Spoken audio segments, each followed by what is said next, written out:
Look what I got. I got an E46. Huh? So this is a 330 Ci automatic convertible, obviously. I bought it from a farmer. He used it for farm use. I've seen cleaner ones. I'll put it that way. I've seen cleaner ones. So basically the body, besides this, you got this going on. But overall, the body is straight. This thing's never been in an accident. Look, the bumper, the panel gaps are on point everywhere. You know, it needs shit like lights and small cosmetics, and the clear coat is faded at some points. But the body's all straight. The engine runs amazing. The head gasket's good. No oil leaks, nothing. It sounds great, no ticks. It needs an expansion tank. There's a massive hole in it. It overheats and blows coolant everywhere. It needs an expansion tank. It needs this installing, this control module. And what the guy did was he took a switch out of a cat and caterpillar, not the animal, and he wired it to the battery. And look, and this is like a master kill switch for all the electronics. So, and it's just wired to the battery through the trunk. So supposedly he said this was no good. So, and this is a brand new one. So supposedly I plugged this back in and it should be fine and I could take that out. If that works, great. Now it needs a clean, bad. The carpets, everything, shit. It needs new window switches, new hazard switch. The head unit looks like it works fine, but all the screens are pixelated. It needs a good wash everywhere. Oh, also no power steering. So the guy said he put a new power steering pump on, and the fluid level is good. It might just need a bleed, I hope. I did kind of try bleeding it when I was looking at it to buy, and it didn't really do much. So I'm not sure what's going on there. It should be an easy fix because the power steering, that whole unit is pretty simple. So I should be able to figure that out. It needs inspection, obviously. Yeah, this thing's just been sitting in these tires. So it shouldn't be a whole ton of, I mean, it's a lot of work, but it shouldn't be anything too difficult to get it back on the road and driving, and worth $3,000 maybe. I'd be happy to get $3,000, $2,500 depending on what I put into it. Now I got this for $450. I got a pretty good deal on this. I'm happy. I wanted to pay like $300, but $450 is not bad. It shouldn't need too much money to fix the problems. It's work. Parts are relatively cheap. Expansion tank you can get for like $20 maybe. Shit like that is cheap. And I need a window unit to put this up. I should get a garbage bag to put in here in the meantime, but I do need a new window switch unit. And then just small things like this molding and this trim piece on the trunk. I can't even tell if that opens it, really. I hope it does. But yeah, just shit like that. Overall, $450. Not mad at all. Pretty happy with what I got. So I'm gonna start working on this thing and hopefully get it into some better condition. I'll start with the coolant leak and the electronics, and then once that's all good, I'll wash it and take care of the small cosmetic things. So the first thing I'm gonna do is hook a scanner up to it. So what I do is flip that switch. Now the electronics are on. It's interesting. So the service engine light on and the traction control lights are on, aside from the trunk and a couple lights. Service engine light is a little worse to see than the check engine light, so hopefully it's not a huge deal. I'll just diagnose it and see what the problem is. It should be an easy fix, whatever it is. I mean, nothing's really that hard to fix on these. Also, the roof light is flashing.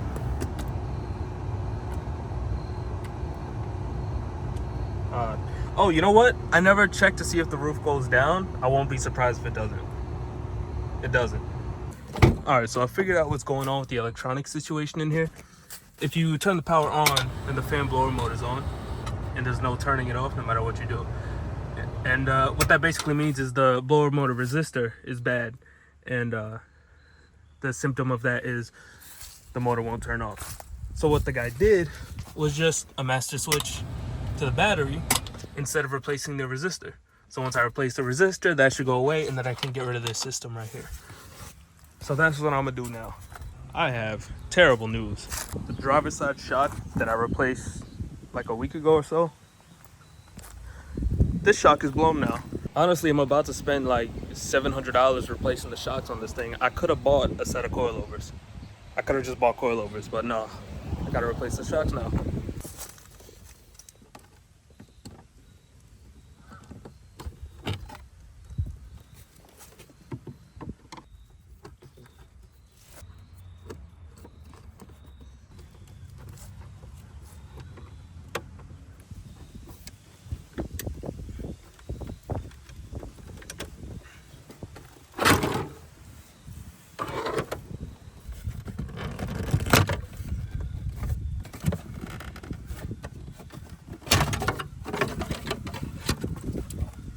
All right, I plugged it in. Let's see if the fan's on.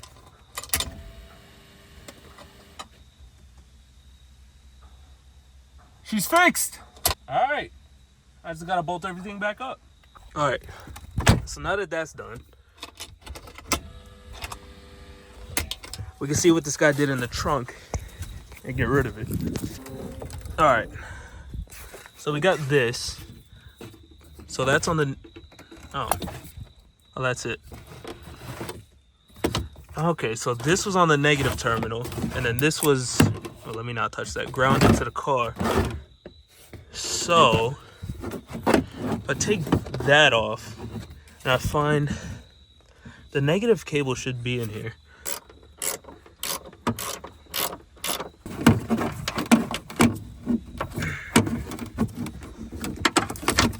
All right, so that's out. Yeah, it looks like that's the old terminal right there. So I could just bolt that back up. Easy. All right, I got the negative terminal on. It did take a little, oh, I'm not gonna touch it because it's kind of loose. It did take some persuasion with the vice grips because it's not super tight on there, but it is tight enough that it's not gonna fall off while you're driving, and that's really all that matters. All right, so now should be able to get rid of this. So if we come in here,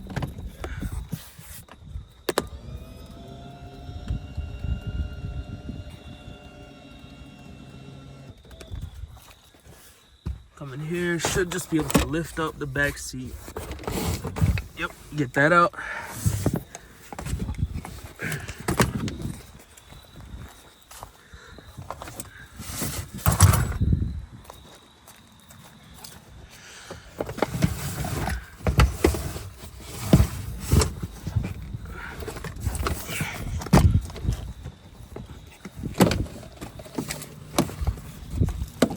All right. Now we can put this guy back in. I move these out the way.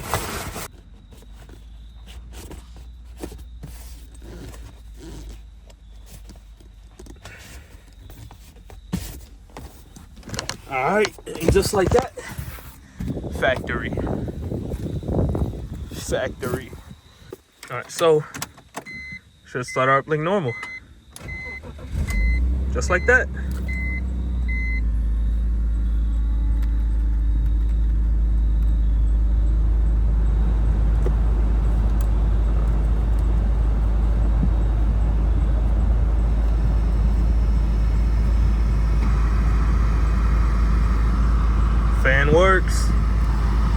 Fan works. All right, now I'm gonna turn this off so we can investigate the giant coolant leak.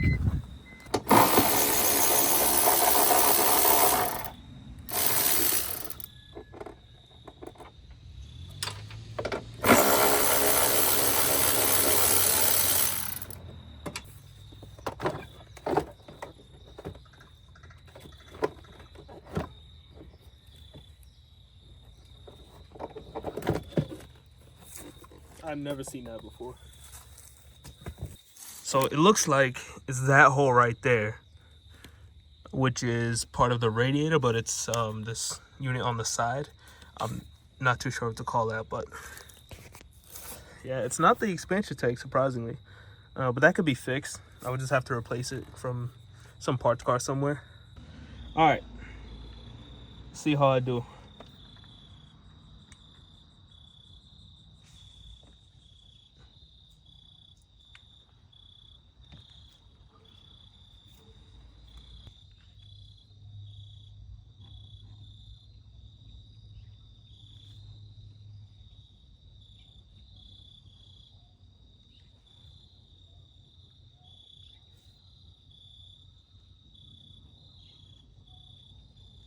All right, it's been about an hour. I put everything back together. It's still a little bit tacky, so I'm gonna let it dry a little bit more.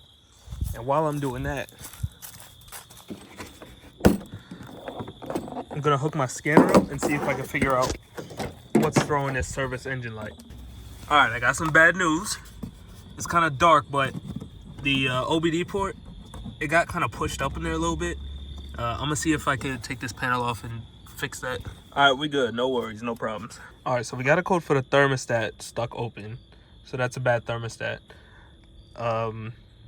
We got 2 codes for the secondary air pump. One for the coolant temp sensor, one for the oil temp sensor, and the MAF sensor. As far as the soft top, it says cowl does not move upwards. I'm gonna have to look that one up. As far as transmission codes, I'm just getting the wheel speed trouble code. So that was pretty much it as far as electronic codes. Just traction control light, service engine light, and the soft top not working. So I get all that fixed, and then the coolant leak, and then it should mechanically be 100% good to go. I mean, it's got a messed up screen here, but I'm not really too worried about that. It should just need a cleanup after that. After doing all that, the RTV is still a little bit tacky, so I'm gonna just leave that till tomorrow. I guess I'll fill it up with coolant for now, and tomorrow when that's fully dried and hardened, then I'll start the car up, make sure there's no leaks, and if there's no leaks, I'll take it around the block to test out the speedo, and then from there I can fix the wheel speed sensor, the service engine light, and then whatever's keeping the top from working. I could also see what taillight I got out here. I forgot I got a taillight out in the front, and then the front right turn signal's out, and I just need a whole new corner light there because it's busted out. Is there a bulb in there? Yeah, there is a bulb in there. It's just, oh shit. It works. Did that get rid of the code? Or I guess the light? Yeah, it did. The bulb was just loose. So yeah, I'll just need a new corner light housing and a new taillight bulb. Yeah. All right, so I'll let this get up to temp, get the coolant flowing, and see if it blows up.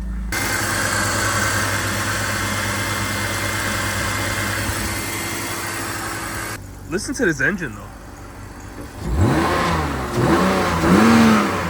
It's actually super healthy. All right, so I've had this little dry erase board for a while. I just never took it out the packaging. So I got everything written down. I got coolant leak done and the blower motor regulator done. So the service engine light I got to figure out. Traction control lights is just a wheel speed sensor. Tires, I found a set of wheels on Facebook Marketplace today. I'm going to go pick them up later. So that should be taken care of today. Inspection, I'll talk about that in a sec. Title, I'm going to get that tomorrow at the DMV. And then roof and power steering are 2 things I got to fix. Now, the thing with inspection, I just got off the phone with a couple people. It sounds like in New Jersey, you need registration and you need insurance to get it inspected at like an official inspection station. But you can go to a private inspector, like just some mechanic. And I just got off the phone with one. You don't really need insurance for that, but you do need registration, which kind of sucks. I'll have to get plates for it. It's just, I mean, it's not that much more money, but it sucks that I got to do it. So it sounds like I'll need to register it when I get the title tomorrow and do an inspection after that. I don't know who tightened these lugs, but my gun can't even get them off. Like somebody had an air impact and went full hammer on these things. And see, people make fun of me for using the impact to torque them down when that's too much. These things are tight.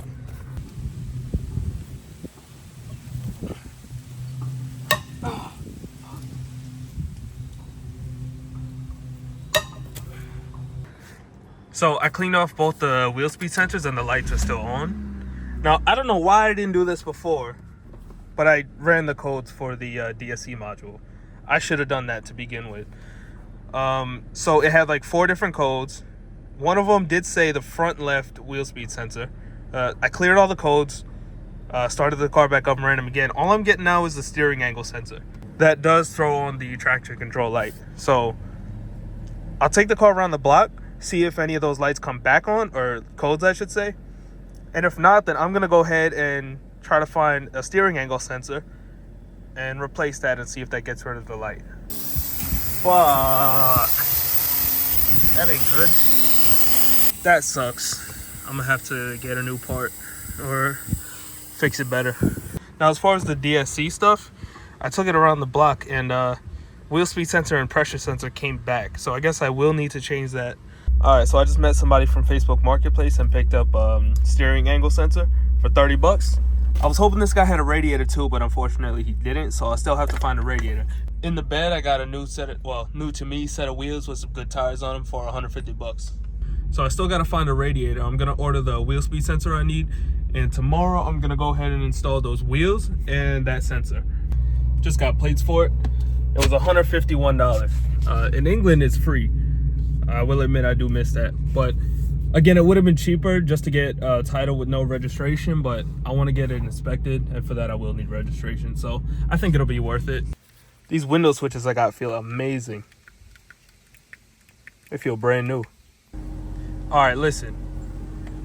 I know I should have done this before, and I know I'll probably get clowned in the comments for this. And you know what? I probably deserve it. But before tackling the steering angle sensor, because it is a somewhat big job, I went to a steering angle sensor right here. I went to read the trouble codes, and I read them. I disconnected the battery for 30 seconds and reconnected it. Did like a reset because the code it was showing me was power supply. So I did that, restarted the car, cleared the codes, and now I got steering angle data. It wasn't having that before. Now I got steering angle data, and I'm reading the codes again, and it's not giving me any codes. So the code might come back. I cleared that and the wheel speed sensor when I took it for a test drive, and it did come back. So the code might come back, but it's reading the value just fine now. Focus. Yeah, it's reading the value just fine now. So I don't see why there would be a problem at this point. I think resetting the electronics is what took care of it. Now, as far as DSC, it keeps telling me there's no connection, which it's not an OBD port problem because all the other stuff is fine. Yeah, see, there you go. So I don't know if that's a problem with the DSC module or anything like that. When I do dynamic stability control, it reads it just fine. And I cleared the codes on this again, and I could almost tell you for a fact it will come back once I drive it a little bit. So I do have the wheel speed sensor on order. I'm not going to change the angle sensor unless I should say, the code comes back for it. But for now, it's reading the value just fine. But what I am going to do right now is put these wheels on. These are the wheels I got, 150 bucks. I mean, they're curved up and whatever, but they don't got to be pretty. They just got to have good tires, which they do. And these got plenty of tread on them. So I'm going to throw these tires on. Look at that. Basically a brand new car. Hey, y'all, if this turns out to be 2 videos or 3, I don't know where I'm going to cut it off. So I'm going to make an outro here. Thank y'all for watching. Made some progress on the car, and I'll see you next time.